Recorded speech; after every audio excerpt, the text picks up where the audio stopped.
Shalom Bapak Ibu Saudara, apa kabar? Saya berharap Bapak Ibu Saudara dalam keadaan baik, sehat, dan dalam penyertaan Tuhan.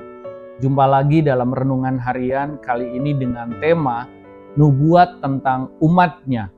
Diambil dari Yesaya 60 ayat 1 dan 2, firman Tuhan berkata, "Bangkitlah, menjadi teranglah, sebab terangmu datang dan kemuliaan Tuhan terbit atasmu. Sebab sesungguhnya kegelapan menutupi bumi dan kekelaman menutupi bangsa-bangsa, tetapi terang Tuhan terbit atasmu, kemuliaannya menjadi nyata atasmu." Perkataan nubuat Nabi Yesaya ini disampaikan kepada umatnya di tengah-tengah kegelapan yang sedang menutupi bumi, di tengah-tengah kekelaman yang sedang menutupi bangsa-bangsa, di tengah-tengah keterpurukan kondisi umat Allah yang saat itu mulai meninggalkan Tuhan, mereka mulai menyembah berhala dan mereka berbuat dosa.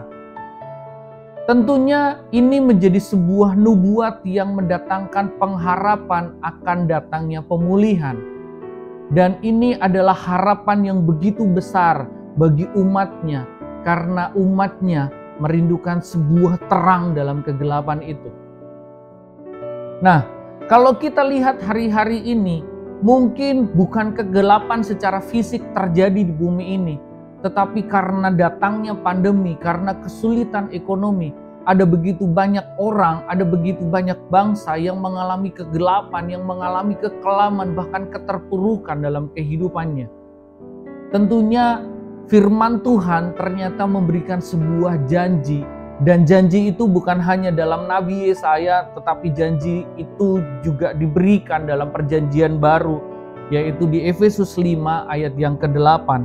Firman Tuhan berkata begini, "Memang dahulu kamu adalah kegelapan, tetapi sekarang kamu adalah terang di dalam Tuhan." Dahulu memang kita tinggal dalam kegelapan itu. Mungkin bukan hanya dahulu, mungkin kemarin, mungkin hari ini ada kegelapan yang terjadi dalam hidupmu, tapi firman Tuhan hari ini menegaskan bahwa sekarang, kata firman Tuhan, kamu adalah terang di dalam Tuhan. Maksudnya apa? Selama kita di dalam Tuhan, kita ternyata diterangi oleh Tuhan supaya kita dapat melewati hari-hari yang gelap di hidup kita, supaya kita dapat melewati kekelaman di hidup kita, dan kita berhasil menang. Kenapa? Karena ada terang Tuhan yang tinggal di dalam kita.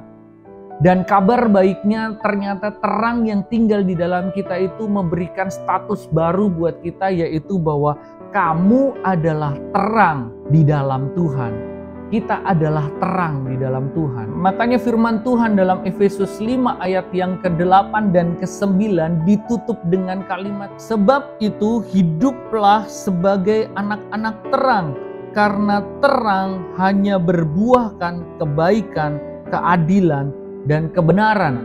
Sepanjang kita tinggal di dalam terang itu dan terang itu ada di dalam diri kita, dan kita mau berkomitmen menjadi anak-anak terang, hidup sebagai anak-anak terang, maka pasti akan ada buah, yaitu kebaikan, keadilan, dan kebenaran dalam hidup kita.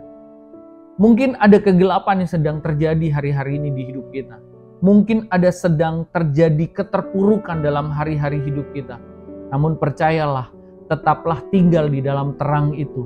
Dan terang itu akan menyinari hidup kita, menerangi jalan kita, sehingga kita mampu melewatinya dan menang. Dan bukan hanya itu, kita pun berbuahkan kebaikan, berbuahkan keadilan dan kebenaran. Untuk itulah, tetaplah tinggal di dalam terang itu, supaya nubuat yang dinubuatkan oleh Nabi Yesaya bukan hanya berlaku untuk umat Allah saat itu, tetapi juga berlaku untuk kita saat ini. Karena kita adalah umatnya. Bangkitlah dan menjadi teranglah. Tuhan Yesus memberkati.